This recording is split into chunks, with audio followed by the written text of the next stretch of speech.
a los queridos swamis y muchas gracias a todos por compartir este espacio.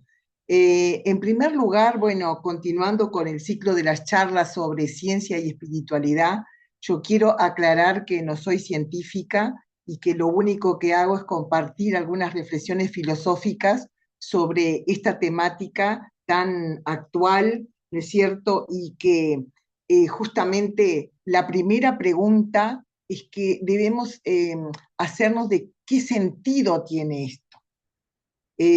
O sea, ¿para qué sirve querer seguir profundizando sobre ciencia y espiritualidad, no?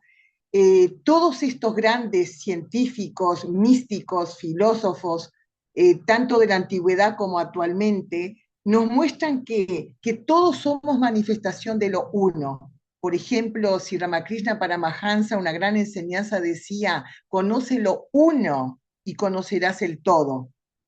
Entonces, ¿cómo cambiaría el mundo, este mundo tan conflictivo que nos está tocando vivir en esta crisis mundial? Y cómo cambiaría el mundo, ¿no? Porque justamente la humanidad del planeta Tierra es uno, la humanidad es una y es solo la mente humana la que separa Oriente y Occidente, todos, todos sintiéndonos hermanos, más allá de las diferencias.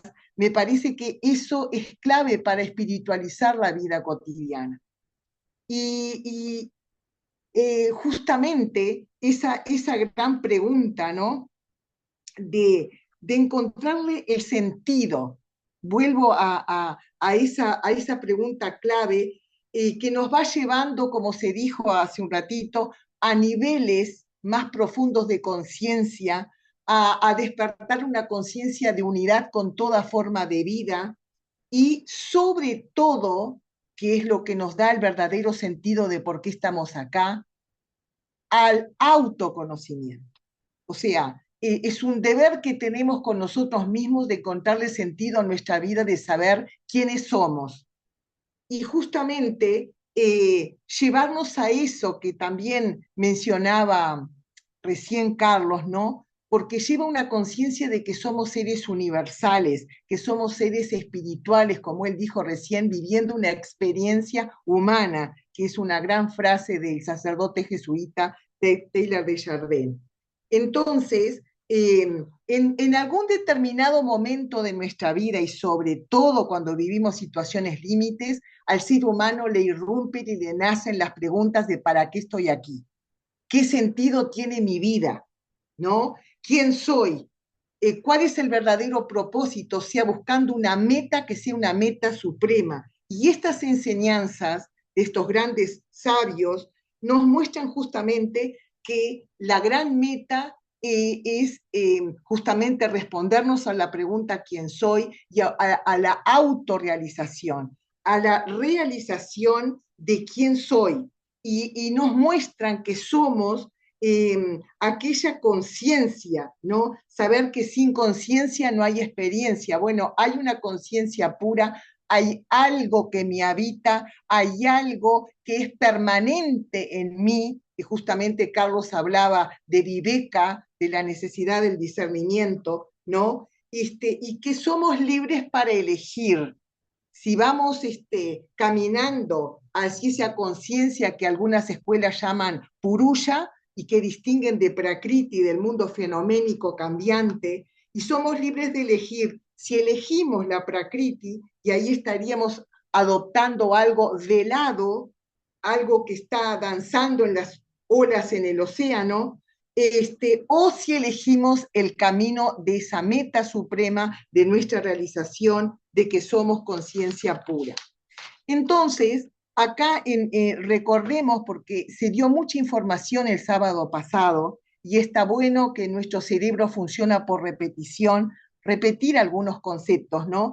Y el sábado pasado recordábamos el gran científico premio Nobel de Física Max Planck nos decía que cuando investigó el átomo, que no existe tal cosa como materia en sí misma, o sea, como materia independiente de esa fuerza que está por detrás, que la mueve y la mantiene unida.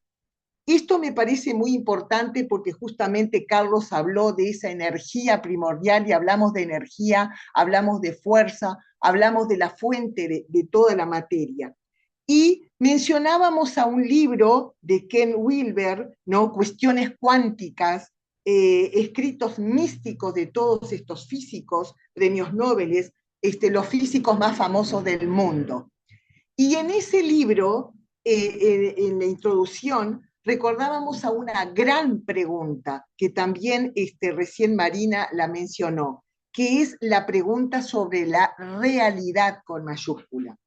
Entonces, esa problematización figura así la pregunta, ¿y no serán la física y la mística dos enfoques diferentes de una misma realidad subyacente?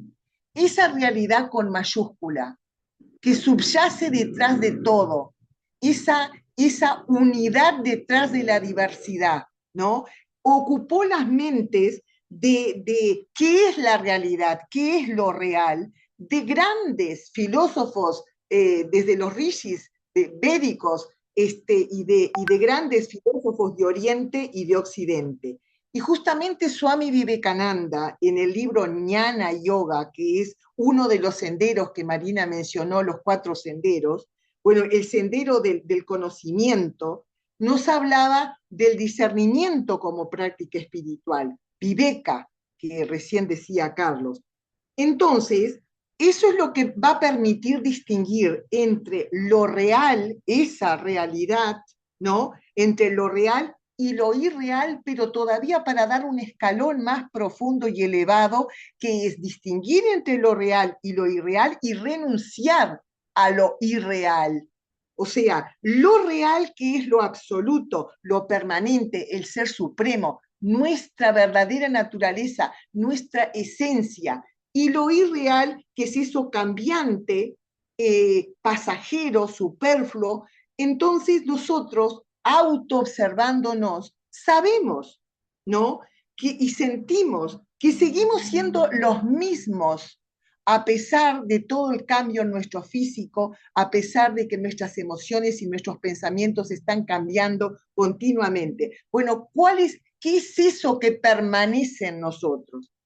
Y esa indagación sobre la realidad, ¿no? Profunda reflexión filosófica y metafísica de grandes pensadores, nos lleva a ese concepto actual de conciencia pura que se oculta, miren la metáfora, que se oculta tras los ropajes de falsedad. O sea, qué peligro la falsa identificación. Por eso dice ropajes de falsedad. Entonces, esa distinción es lo que nos va a llevar al autoconocimiento, a la verdadera identidad. Y cuánto sufrimiento esto puede ser evitado cuando no nos enfocamos en lo pasajero, en grandes temas, ¿no? Porque estos temas nos llevan también a que por nuestra naturaleza vamos a envejecer, vamos a enfermarnos y vamos a morir. Y está muy bueno hablar de la muerte porque es revalorizar la vida. Y hay algo de nosotros que va a permanecer, ese espíritu que no nace ni muere y que es eterno. Entonces, mencionábamos también el sábado pasado a Heráclito, porque sucedió en la historia de la humanidad entre los siglos 6 y 5 antes de Cristo algo muy curioso, porque sucedió, por ejemplo, que en India surgiera un Kapila, que esto también preguntaron quién creó la filosofía Sankhya, ¿no? Que justamente explica con un dualismo, hace un análisis dualista de la realidad, un análisis sistemático, y lo explica a través de estos dos principios, Purusha, la conciencia pura, y Prakriti, el mundo fenoménico, que es el mundo cambiante, el mundo relativo, este mundo en el que estamos insertos que es un mundo de espacio, tiempo y causación, ¿no? Ilusorio. Entonces, Kapila, fundador de la filosofía Sankhya, aborda estos grandes temas de la naturaleza o la esencia de la realidad, de la conciencia y de la liberación espiritual, porque nos va a decir justamente que la liberación del sufrimiento es porque el sufrimiento consiste en la ignorancia de no saber lo que somos. Entonces, así como Kapila surgió en India, también en esa época surgen los grandes filósofos de la filosofía clásica griega. Y habíamos mencionado los presocráticos como Heráclito y Parménides. Y también en China, por ejemplo, Confucio.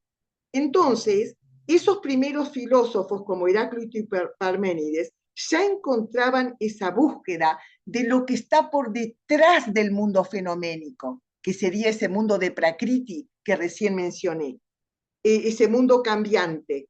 Y buscaban como que es el mundo del aparecer de las cosas, pero querían ir más allá del mundo fenoménico y era la búsqueda del ser, que las hace ser así como se presentan, ¿no?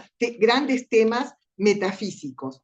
Entonces, recién mencionaba también en la canción de Shivamai esa energía primordial. Y hablamos de energía, ¿no? Y de fuente primaria y de fuerza. Entonces, recordábamos las palabras citadas por el gran alemán filólogo Max Muller en la Universidad de Oxford, que era un especialista en sánscrito, ese idioma sagrado, y pronunció en sánscrito Animeli Purohitan, y eran las primeras palabras del Rig Veda, o sea, de la filosofía más antigua del mundo, que de los 4 Vedas, el Rig Veda es el más antiguo. Y allí dice saludo a la energía, que es el principio supremo de este universo. Esto lo habíamos citado el sábado pasado con otra frase del Rig Veda que dice aquello que existe, o sea, la realidad es una, pero los hombres la llaman de diversos nombres.